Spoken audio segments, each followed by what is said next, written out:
Hello friends, smart study with Anil के daily current affairs के session में आपका स्वागत है। आज हम बात करेंगे 4 जुलाई 2022 के कुछ महत्वपूर्ण प्रश्नों के बारे में और इन प्रश्नों से संबंधित जितने भी इंपॉर्टेंट फैक्ट्स बन सकते हैं उनके बारे में भी डिस्कस करेंगे। और आज के इस वीडियो की PDF फाइल आप हमारे टेलीग्राम ग्रुप से डाउनलोड कर सकते हैं। टेलीग्राम ग्रुप का लिंक मैंने वीडियो के डिस्क्रिप्शन में दे दिया है। तो चलिए शुरू करते हैं आज का सेशन। अंतर्राष्ट्रीय सहकारिता दिवस प्रतिवर्ष जुलाई के पहले शनिवार को मनाया जाता है। इस वर्ष यह दिवस किस दिन मनाया गया? ऑप्शंस हैं 1 जुलाई, 2 जुलाई, 3 जुलाई, 4 जुलाई। तो इस प्रश्न का सही उत्तर है ऑप्शन बी, 2 जुलाई। अंतर्राष्ट्रीय सहकारिता दिवस मनाने के पीछे लोगों को सहकारिता के प्रति जागरूक करना है। इस साल 2 जुलाई को दुनिया भर की सहकारिताएं 100 यानी कि 100वां अंतर्राष्ट्रीय सहकारिता दिवस मनाएंगी। इस वर्ष का कॉप्स डे स्लोगन क्या है? Cooperative build a better world, यानी सहकारिता एक बेहतर विश्व का निर्माण करें।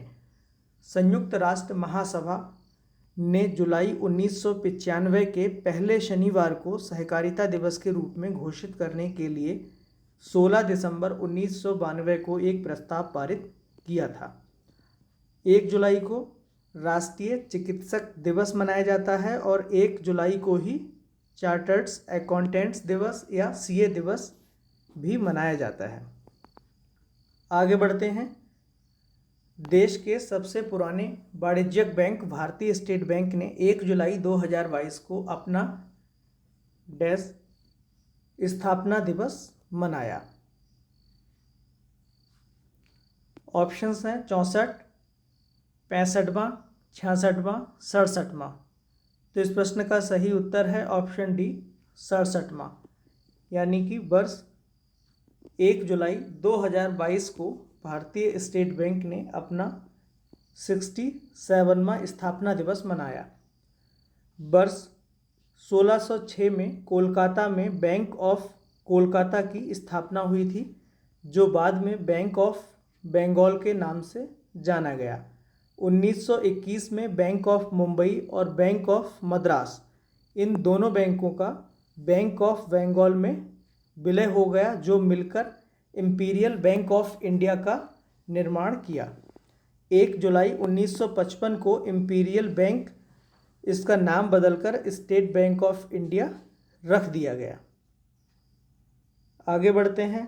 अटॉर्नी जनरल के वेणुगोपाल का कार्यकाल कितने महीने के लिए फिर से बढ़ाया गया है?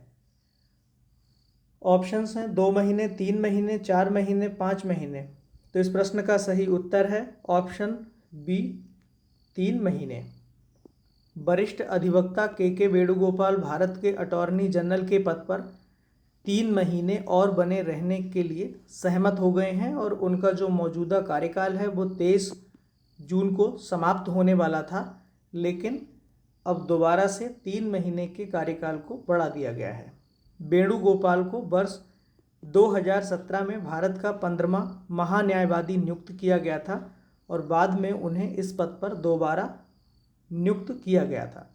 उन्होंने मुकुल रोहतगी की जगह ली थी।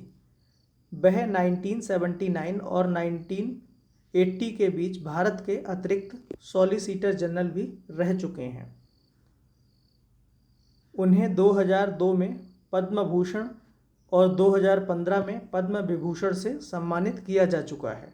संविधान के अनुच्छेद 76 में भारत के महान्यायवादी के पद का प्रावधान है और महान्यायवादी की जो नियुक्ति है वो राष्ट्रपति के द्वारा सरकार की सलाह पर की जाती है। ये हैं के वेणुगोपाल। आगे बढ़ते हैं। सेबी ने 2015 के डार्क फाइबर मामले में नेशनल स्टॉक एक्सचेंज NSE पर कितना जुर्माना लगाया है? ऑप्शंस हैं 5 करोड़, 6 करोड़, 7 करोड़, 10 करोड़। तो इस प्रश्न का सही उत्तर है ऑप्शन सी, 7 करोड़। भारतीय प्रतिभूति और विनिमय बोर्ड सेबी ने 2015 के डार्क फाइबर मामले में NSE पर 7 करोड़ रुपए और पूर्व प्रबंध निदेशक और मुख्य कार्यकारी अधिकारी चित्रा रामकृष्ण पर 5 करोड़ रुपए का जुर्माना लगाया है। इस मामले में कुल 18 संस्थाओं पर जुर्माना लगाया गया है। डार्क फाइबर क्या है, इसको जान लेते हैं। एक डार्क फाइबर या अनलिमिटेड फाइबर एक अप्रयुक्त ऑप्टिकल फाइबर होता है। इसको बिछाया जा चुका है लेकिन इसका प्रयोग जो है वो अभी तक नहीं हुआ है। ये फाइबर ऑप्टिकल संरचना में उपयोग के लिए उपलब्ध होता है।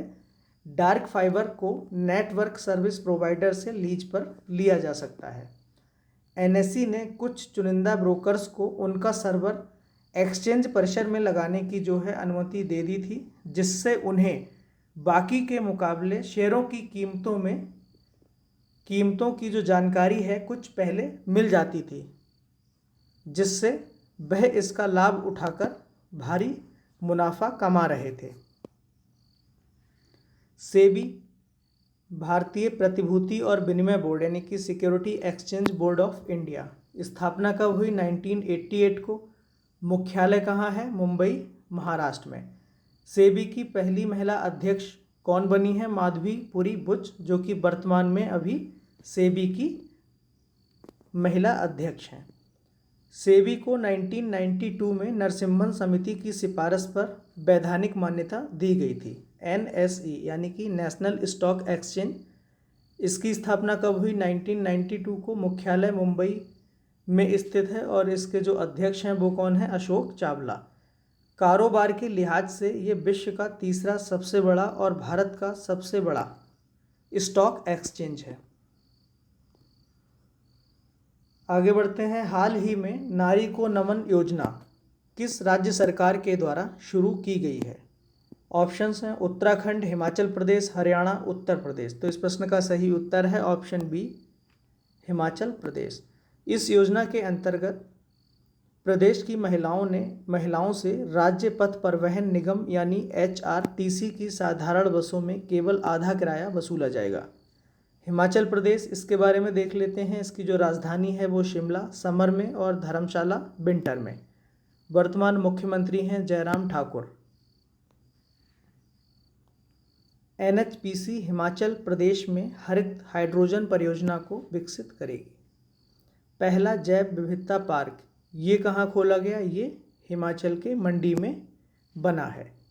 9वीं महिला राष्ट्रीय आइस हॉकी चैंपियनशिप 2022 जो कि 16 से 21 जनवरी 2022 में इसका आयोजन किया गया था, हिमाचल प्रदेश में शुरू हुई थी और इसमें लद्दाख महिला टीम ने जो है विजेता बनी थी। हिमाचल प्रदेश पहला पूर्ण रूप से कोविड-19 टीकाकरण वाला राज्य बना। हिमाचल प्रदेश की पुलिस को प्रेसिडेंट कलर अवार्ड से सम्मानित किया गया। आगे बढ़ते हैं। हाल ही में यायर लैपिड किस देश के 14वें प्रधानमंत्री बने हैं? ऑप्शंस हैं अल्जीरिया, तुर्की, लीबिया, इजराइल। तो इस प्रश्न का सही उत्तर है ऑप्शन डी, इजराइल, यानी कि यायर लैपिड ये इजराइल के 14वें प्रधानमंत्री बने हैं। इजराइल, इसकी राजधानी जेरूसलम। वर्तमान राष्ट्रपति इसाक हर्जोग और मुद्रा क्या है? Israeli shekel. ये कौन है? ये हैं यायर लैपिड। आगे बढ़ते हैं। हाल ही में किस स्पेस एजेंसी ने कैपस्टोन अंतरिक्ष यान को चंद्रमा पर सफलतापूर्वक लॉन्च किया है? ऑप्शंस हैं इसरो, नासा, जैक्सा, इनमें से कोई नहीं। तो इस प्रश्न का सही उत्तर है ऑप्शन बी, नासा। नासा के शोधकर्ताओं ने न्यूजीलैंड से कैपस्टोन अंतरिक्ष यान को चंद्रमा पर सफलतापूर्वक लॉन्च किया है। मिशन कैपस्टोन का जो पूर्ण रूप है क्या है? Cislunar autonomous positioning system technology operations and navigation experiment.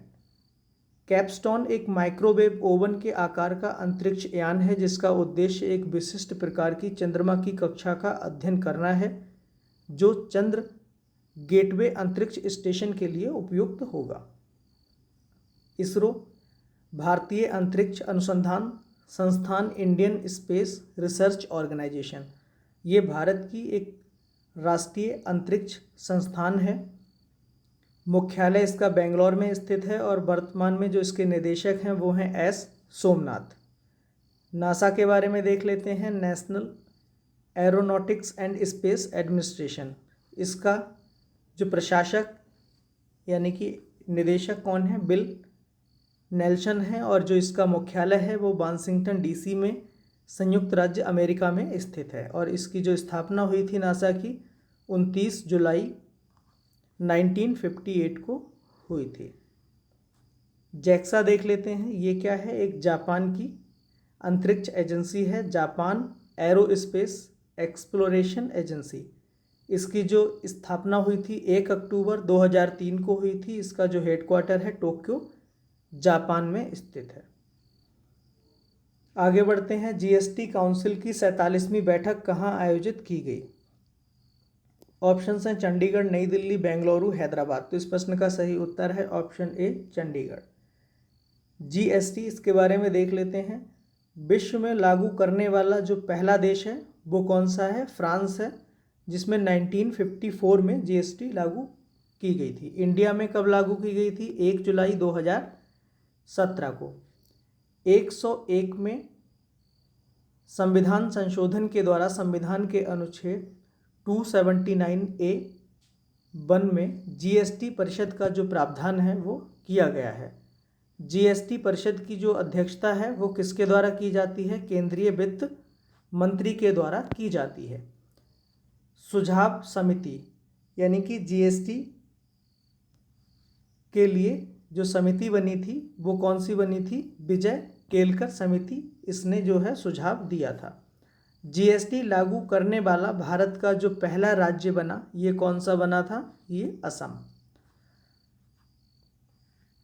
और अभी हाल ही में सरकार ने वस्तु और सेवा कर यानी कि जीएसटी मुआवजा उपकर कंपनसेशन सेस की समय सीमा 31 मार्च 2026 तक के लिए बढ़ा दी है।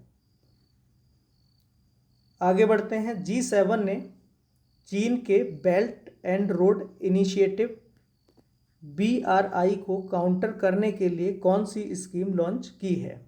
ऑप्शंस हैं PGII, V3W, UIII, RRI। तो इस प्रश्न का जो सही उत्तर है ऑप्शन ए यानी PGII। तो G7 ने चीन का जो एक इनिशिएटिव है, कौन सा? Belt and road initiative BRI, इसको काउंटर करने के लिए PGII स्कीम जो है लॉन्च की है। इसके अंतर्गत G7 देशों के द्वारा विकासशील देशों में बुनियादी अवसंरचना संबंधी परियोजनाओं को वित्त पोषित किया जाएगा। G7 देश मिलकर 2027 तक करीब 600 अरब डॉलर जो हैं वो जुटाएंगे, जिसे विकासशील देशों में महत्वपूर्ण ढांचागत परियोजनाओं में लगाया जाएगा। PGII ये क्या है? Partnership for global infrastructure and investment. G7 सदस्य देश हम देख लेते हैं कौन कौन से हैं। United states, Japan, Canada, Germany, France, Italy और यूनाइटेड किंगडम। ये क्या है? ग्रुप ऑफ 7 यानी कि G7।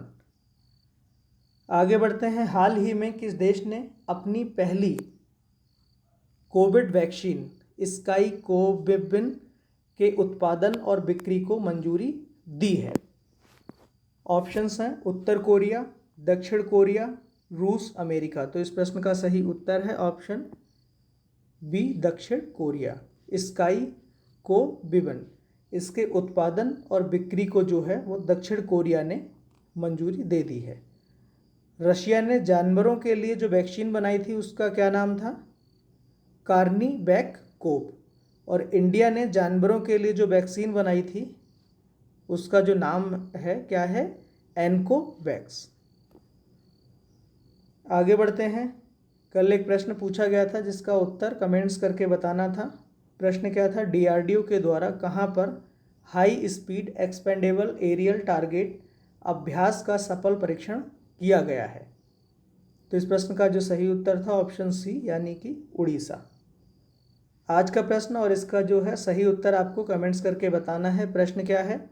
हाल ही में केंद्रीय कृषि मंत्री ने कहाँ पर हनी टेस्टिंग लैब का उद्घाटन किया है? तो इसका सही उत्तर कमेंट्स करके बताना है। तो आज के लिए बस इतना ही। अगर आपको हमारा वीडियो अच्छा लगा हो तो वीडियो को लाइक करें, कमेंट करें, शेयर करें, और चैनल पे नए हैं तो चैनल को सब्सक्राइब करें और इसके साथ ही बेल आइकन को प्रेस करना ना भूलें।